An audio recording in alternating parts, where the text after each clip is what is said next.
إن الحمد لله نحمده ونستعينه ونستغفره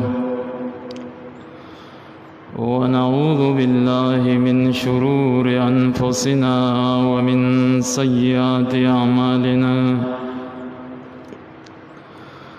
من يهده الله فلا مضل له ومن يضلل فلا هادي له وأشهد أن لا إله إلا الله وحده لا شريك له وأشهد أن محمدًا عبده ورسوله أما بعد فإن أصدق الحديث كتاب الله وأحسن الهدي هدي محمد صلى الله عليه وسلم وشر الأمور محدثاتها وكل محدثة بدعة وكل بدعة ضلالة وكل ضلالة في النار أما بعد فأعوذ بالله من الشيطان الرجيم بسم الله الرحمن الرحيم والفجر وليال عشر والشفع والوتر والليل إذا يسر هل في ذلك قسم لذي حجر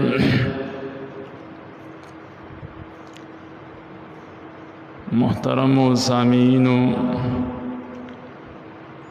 مسلمانان ورونو د دې ملګرو د درخواست په بنا باندې دا کم شپې ورځې چې په موږ او تاسو را روانې دي د دې متعلق د قرآن او د حدیث په رڼا کې به یو څو خبرې وکړو. الله تعالی دې موږ لم په دې د عمل کولو توفیق راکړي. زموږ څومره حاضرین ملګري دي اوریدونکي دي هغوی له دې الله د عمل کولو توفیق ورکړي.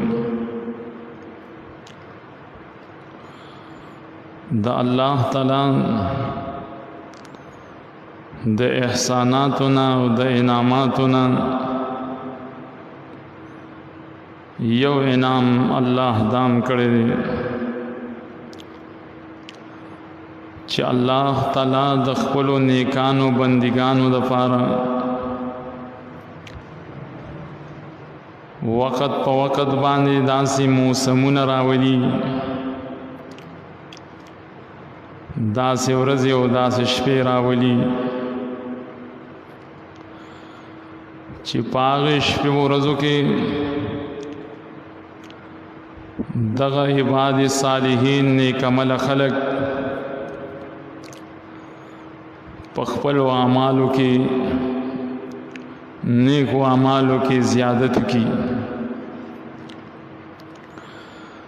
په دغه موسمونو کې یو موسم چې هغې ته ویل کېږي عشر ذی الحجه، د ذوالحجې د میاشتې لومړنۍ 10 ورځې،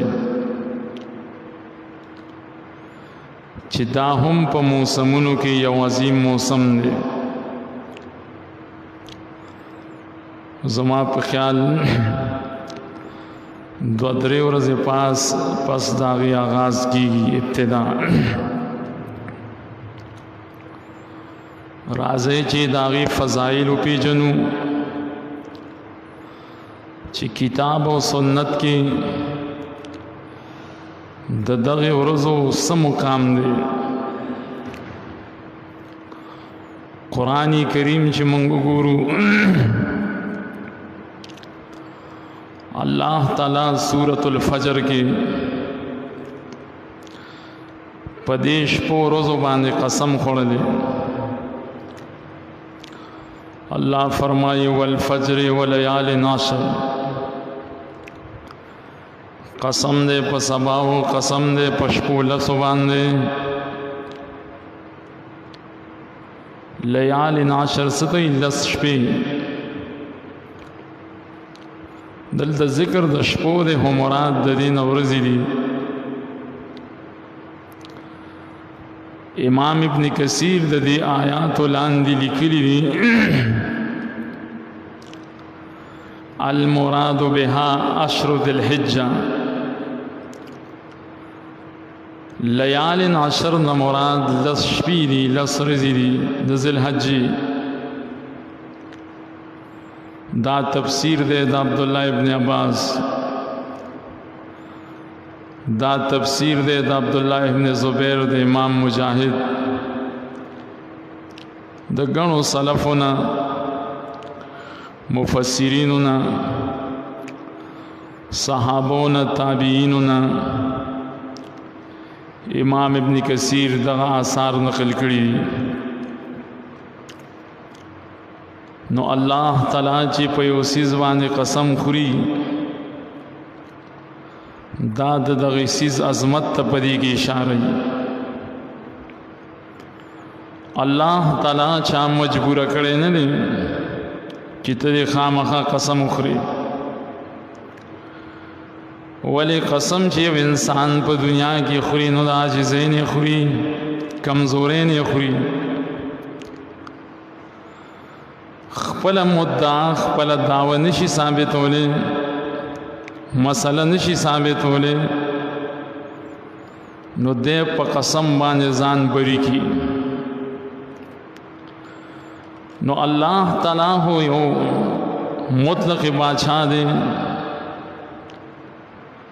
آہو نہ مجبور ذات دے، نہ عاجز ذات دے، نہ کمزور ذات دے.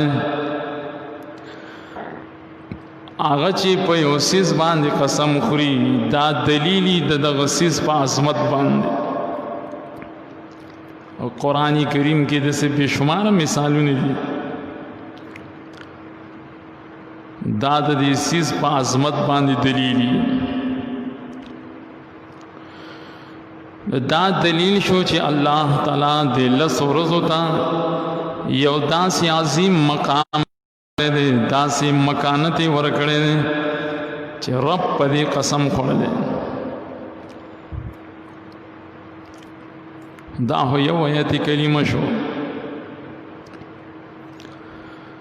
سورہ حج کې الله تعالی فرمایي وَيَذْكُرُ اسْمَ اللَّهِ فِي أَيَّامٍ مَّعْلُومَاتٍ. ایام معلومات بارکه دغلته مفسرین وایي. امام ابن کثیر وی چې ایام العشر د دین مراد لس ورځې د ذی الحجې. ایام معلومات په تفسیر کې لیکي. سورہ اعراف کې الله تعالی واقعه د موسی علیہ السلام بیان کړی دا، ذکر کړی دا. الله تعالی وی چې واتممناها بعشر، د موسی علیہ السلام دا وعده مونږ پوره کړه په لسو نورو ورځو باندې. ابتدا کې د سره وعده شوی د 13 شپو، لس ور سره سیوا شنو څلوېښت شوې. مفسرین چې لا لس شپې ورځې دا د ذی الحجې وي. دا خو د قرآن نه کتاب نه هغه آیتونه مونږ لوستل چې الله تعالی د شپو ورځو ته په دې آیاتو کې اشاره کړې ده. اوس راشه حدیث د رسول الله صلی الله علیه وسلم وګوره. امام بخاری حدیث ذکر کړی دی. نبی صلی اللہ علیہ وسلم فرمائی چې مل عملو फी अय्यामिन अफज़ल मिन हाज़िहिल अशर।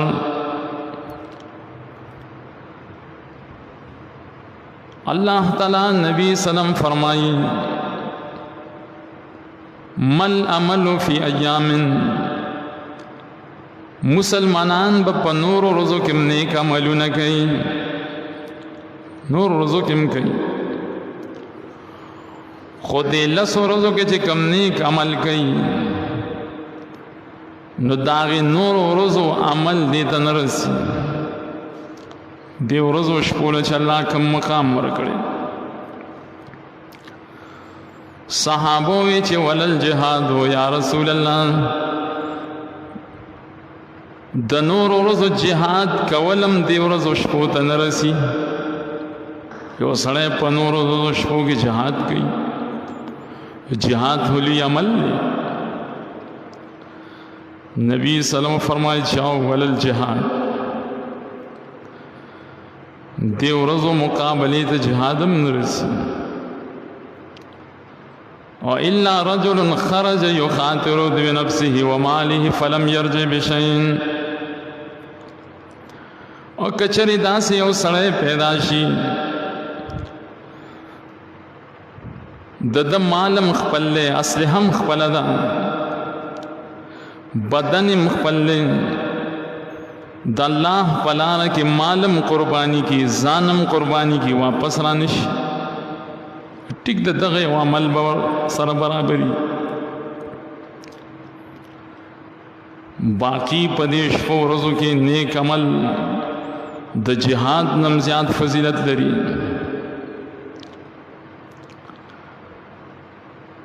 इमाम तबरानी रहमहुल्लाह प मुअजमुल कबीर की बलियो रिवायत जिक्र कई, नबी सल्लम फरमाई छि मा मिन अय्यामिन आज़मु इंदल्लाहि वला अहब्बु इलैहि अल अमलु फीहिन्न मिन हाज़िल अय्यामिल अशर। द अल्लाह ताला पनिज़ लोय वरज़ी छि दीन उम्दा वरज़ी दी, अल्लाह ताला त महबूब तरीन वरज़ी उशपी छि दा वरज़ी शपी दी, पदे के नेक अमल कवल अल्लाह ताला तड़ीर ख़ुश सचलू को पदे की फ़अक्सिरू फ़ीहा तहलीला व तकबीरा व तहमीदा। पैगम्बर पाक फरमाई छि बदेश को रज़ो के तासो ला इलाहा इल्लल्लाह डेरवाए, अल्लाहु अकबर डेरवाए, अल्हम्दुलिल्लाह सुबहानल्लाहि व बिहम्दी सुबहानल्लाहिल अज़ीम डेरवाए, तकबीर वाए, तहमीद वाए, तहलील वाए। तहलील दगा माना दा जिक्र व अज़कार डेर करें दा अल्लाह लोई डेरा बयान है। दगा मुनासबत दवजना शेखुल इस्लाम इमाम इब्न तैमिया वही जमा ताजुब त्यागे खल को तो चागी द रमज़ान दाखिरी लसुशपो दौरज़ो डेर ताज़ीम हम कई डेर कदर हम कई पाए के द नवाफिलो पाए के द तिलावतुनो द खैरातुनो द सदक़ात डेर एहतिमाम कई। और हाल दादे छि द दे रोज़ो शपोना गाफिले दी टिक द रमज़ान आखिरे शपे गोरे दी लैलतुल क़द्र द वजे। खो इमाम इब्न तैमिया वही रहमहुल्लाह द ज़िलहज्जे दा वरज़ी छि दी कना दा द रमज़ान द वरज़ो न ज़्याद फजीलत लरी हुई नो वली खलक गाफिल दी हुई। अल्लाह ताला देश को रज़ुला दा दुमर लुई मुकाम वली वरकड़े दे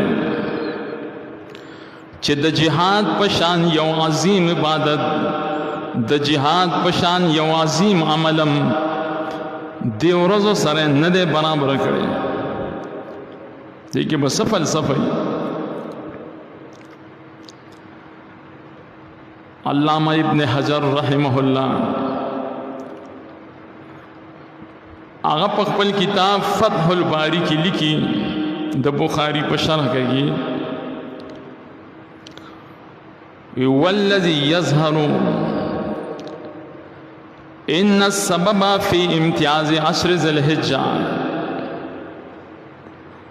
अल्लाह ताला चे दे ज़िलहज्जे लसो रोज़ोला कम इम्तियाज़ और कम मकाम वर्गड़े दे नो दागी वजह बयान है। वजदाद लिमकानिन इज्तिमाउ उम्महातिल इबादति फ़ीही अल्लाह ताला पदेशपो रोज़ों के द इबादतुनु चे कम मरकज़ी सीज़ुने दी ज़के इबादत को डेर अक़साम लरी खुद इबादतुनु चे कम मगज़ दे आगे तो उम्महातुल इबादत हुई। अल्लाह ताला द इबादतुनु मरकज़ी सीज़ुन पदे लसो शपो रोज़ों की जमा करी दी वही सलात व सियाम व सदक़त वल हज वला याति ज़ालिक फ़ी गैरिही मुंज़ी जमा करे दे रोजी निवली पके जमा करी दी खैरातुन वर्कवली पके रावस्ती दी पदेश पो रोज़ों के हजम कीगी और दा हज द दे रोज़ो शपो नमा सिवा पनूर शपो रोज़ों की नहीं की। नो अल्लाह ताला अजीम अजीम इबादतुना द हज गुंदे अजीम इबादत ठीक है दानूर अमल नूर रुज़ुश को के बम की खो लेकिन जमावाले पदेश को रज़ो के लिए द इस्लाम चिकम बुनियादी अरकान दी दा टोले पदे लसो रज़ो की जमा करी दी देवजम मंगव तासन पदेश को रज़ो के सपकार दिवस यो हो चे मंग द फराइज़ो द मुंजुनो एहतिमाम को हर जमी ताज़िरियु फराइज़ो सर द नवाफिलो एहतिमाम को मस्जिद तो अख्तिराशु नवाफिल को देता अफजलुल क़ुरबात हुई हदीस की राजी नवाफिलों पर ज़रिया बांधे इंसान अल्लाह ताला ते नज़दीकी यो सड़े चवाणी चीज़ अल्लाह ताला ते नज़दीशम देते ज़्यादा सिजदे लगे देते ज़्यादा नवाफिल कई और ख़ास कर पदे रोज़ो की द्वेम मुंग लसपकार द्वेम पदेशमो रोज़ो के मुंगला नफली रोजे डीरी निवल पकार दी मक्का हदीस मा जिक्र को ची नबी सल्लल्लाहु अलैहि वसल्लम फरमाई पदे के हर नेक अमल दनोरो रोज़ो जिहादम देता न रसी रोजा पर किराला पदे लसो रोज़ो के दनना यव इंसान अल्लाह ताला बदनी ताकत वर करे दे दल पकार दी चिदे पदे लसो रोज़ो के नफली रुजियों निसी इमाम नववी रहमहुल्लाह आगा लिखी पर शरह मुस्लिम के ददे लसो रोज़ो दरोजो पर फजीलत बारह की लिखी आगा लिखी इन्नहु मुस्तहब्बुन इस्तिहबाबन शदीदा टिक द दारोजी फ़र्ज़ नदी दारोजी सुन्नत मुअक्कदा नदी खुप इस्तिहबाबी अमलुन के कम मकाम चिदे रोजो त हासिल ले नूर रोज़ो के नदे हासिल इन्नहु मुस्तहब्बुन इस्तिहबाबन शदीदा नववी वही नहीं वो सड़े चीनी सी नुडेर खामल ले او بیا خاص کر د نهم ورځې روزي کده نور ورځو کې د یو انسان طاقت نشي روزي نیولو وسیو نشي نو کم از کم چې د دې نهم تاریخ تاغي تمون ذل حج وایو اغه تمون د عرفه روزه وایو چې کم از کم هونی سي کنه داغي بیا مستقل مقام دی حدیث مسلم کے راضی رسول اللہ صلی اللہ علیہ وسلم فرمائی دارفی دروجی پبارک وی احتسب علی اللہ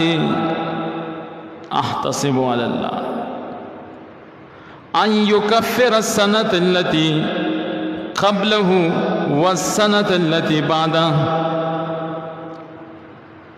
زدا گمان کوم زدا یقین کوم د الله تعالی په ذات باندې چې یو انسان د عرفه روزه ونیسي نو د یو کال تیر شوی ګناه ورته معاف کیږي او د یو کال راتلونکي ګناه ته معاف کیږي گویا کې د دوه کالو ګناهونه معاف شو په یو روزه باندې دا حدیث مسلم کې راځي بعض مستشرقینو بعض خلکو دی حدیث کې ډېرې قصې جوړې کړې دي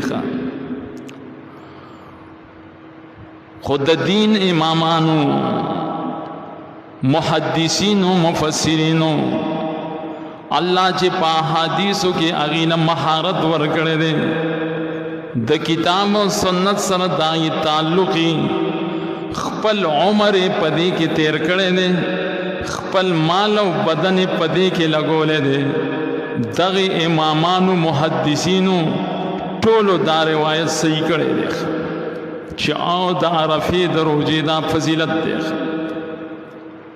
د شیخ عثیمین پشان ابن باز غوندي لوی لوی علماء وخه نو د دې سره سره د عرفه د روزې اهتمام وکړ درم منگ لسا پکار دی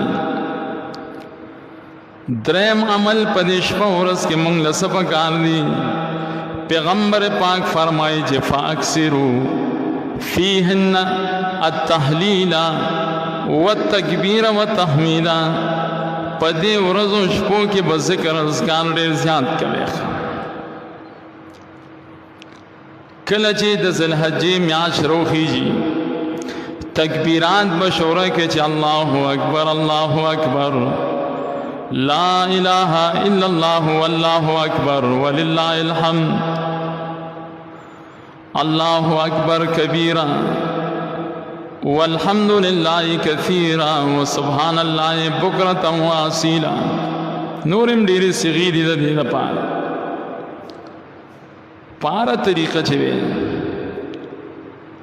دا تکبیرات ویل دا ډېر مقام دے ډېر فضیلت دے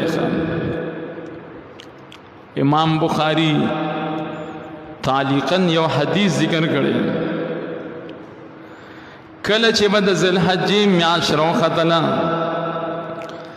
د صحابه کرام عمل وګورا د صحابه کرام فعل او کار وګورا کان ابن عمر وابو هريره يخرجان الى السوق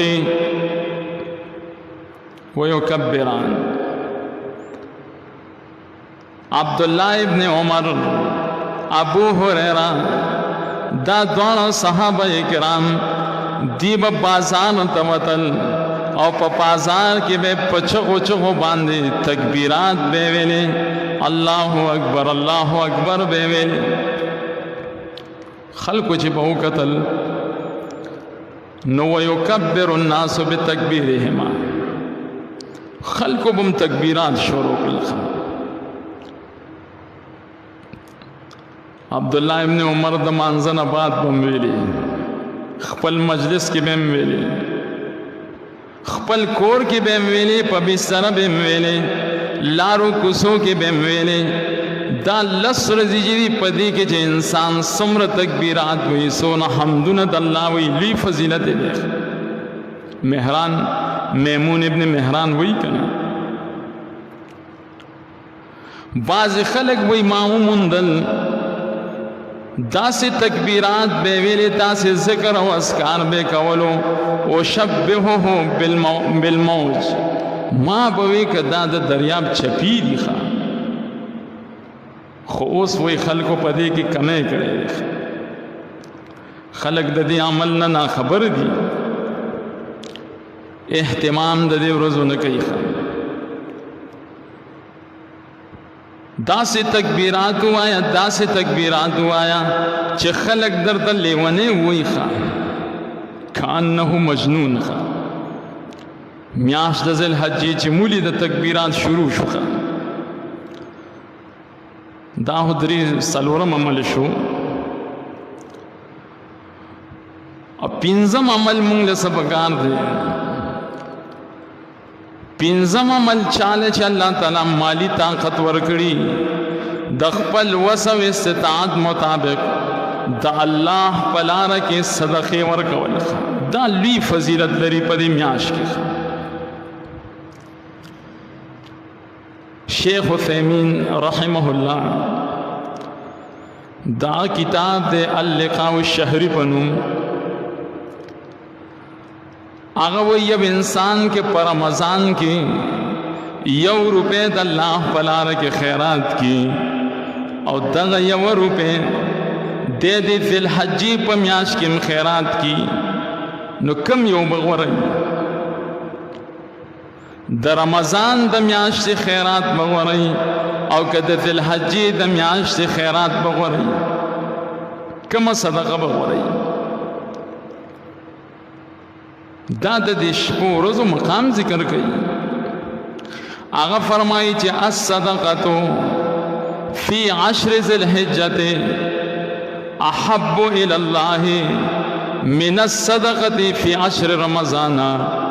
پا ذی الحجہ کی صدقہ دا اللہ پلانا کی اگور کول دا دا اغی صدقین زیاد فضیلت لری کما صدقہ چی خلق دا رمضان پا آخری لسو شپورزو کے ورکی. سوچ فکر پکان دی مسلمانان دا اغی شپورزو سونے احتمام کی دین غافل دی پکار دے چی دا اغی پا نسبت دے لسو شپورزو کی جماعتون آبادی داغین دوچن آبادی تلاوتون کی گی نوافل کی گی صدقات کی گی. سلف صالحین چھو گورے عغیب دے شپورزو سمرے میں اہتمام کولو خاص کر سید ابن جبیر مبارک دارمی اثر نقل کرے. آغا وی اذا دخلت العشر اجتہد اجتہادا کلچ و دالا سرز شوی داخل شوی دم دمر نیک عمل شروع کو دون نیک عمل شروع کو نزدیو چھ بے طاقت پک نوخا. اور طول صلف صالحین امام مروزی پخپل کتاب تعظیم و قدر الصلاة کی لکھی کان السلف یعظمون 13 سلف صالحینو د دریو میاشتو با دیر سخ اختمام دی کول د دریو لسو شپو یو د رمضان آخری د لسو شپو دیر احتمام بے کولو دیر قدر و احتمام بے کولو بل د محرم الحرام د میاشتی رنبنے لس ورځ شپې د دې به ډېر اهتمام کولو بل د دې ذی الحجې رنبنے لس شپو ډېر اهتمام به کولو دې ته 13 عشرات وایي. عشرات ورته ځکه وایي چې لس شپې او لس ورځې دي د رمضان اخرنې او د ذی الحجې او د محرم رنبنے لس شپې. امام مروزی وی خان نو څنګه چې په دې شپو ورځو کې نیک عمل الله تعالی ته ډېر زیات خوښ دی، منځ ورته زیات خوښ دی، روزي ورته زیات خوښ دی، صدقې د الله په لاره کې ورکول، تکبیر او تحلیل او تحمید ویل، د قرآن پاک تلاوتونه کول، ذکر او اذکار کول. نو دا یاد وساته چې په دې لسو ورځو شپو کې ګناه کول هم ګوره الله تعالی ته ډېر ناخوښه دی. څنګه چې د نیک عمل مقام لوی دی، نو داسې په دې لسو شپو ورځو کې به ګناه هم لویه ده. کوشش پکار دی چې کم از کم سړی ګناه نه ځان وساتي که نه. شیخ ابن باز رحمه الله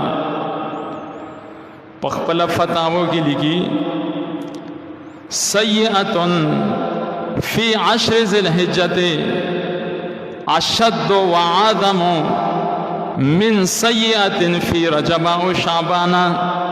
گناہ کول د ذی الحجې په لسو شپو ورځو کې دا ډېره سخته ګناه ده، دا ډېره لویه ګناه ده. د هغې ګناه نه چې په رجب کې خلک کوي، د هغه ګناه نه چې د شعبان په میاشت کې خلک کوي، د هغې نه په دې میاشت کې ګناه لویه ده، اشد و اعظم وي. نو پکار دا دی چې په نیکو اعمالو کې دا ورځې شپې مصروف وساتو او ګناهونو نه ځان وساتو. دا د الله احسان دی په موږ باندې چې دا موسمونه دا ورځې شپې په موږ راولي. پکار دی چې موږ د دې قدر وکړو، د دې تعظیم وکړو، دې موقع نه فایده والو، دا شپې ورځې د ځان دپاره غنیمت وګڼو. پته نه لګي چې په زندګۍ کې داسې شپې ورځې او داسې موقع به الله بیا راولي یا به نه راولي. نه دا زمونږ دپاره غنیمت دی. الله تعالی دې وکړي چې دا ورځې په خیر خیریت باندې په مونږ او تاسو باندې دې الله تعالی دا شپې ورځې په خیر او عافیت باندې راولي. الله تعالی دې مونږ له د عافیت جون راکړي او په دې شپو ورځو کې دې الله تعالی مونږ له د نیک عمل کولو توفیق راکړي. الله تعالی دې مونږ د هر قسمه ګناهونه دې الله تعالی مونږ وساتي. الله تعالی دې مونږ په دین کې استعمال کړي، بې دینۍ نه دې الله تعالی مونږ وساتي. زمونږ د لاسونو نه، زمونږ د خپو نه، زمونږ د خولو نه، زمونږ د ټول بدن نه دې الله تعالی داسې کار نه صادروي چې هغه باعث د عذاب دپاره. سبحان ربک رب العزة عما یصفون وسلام علی المرسلین والحمد لله رب العالمین. سبحانك اللهم وبحمدك أشهد أن لا إله إلا أنت أستغفرك وأتوب إليه. أقول قولي هذا وأستغفر الله لي ولسائر المسلمين.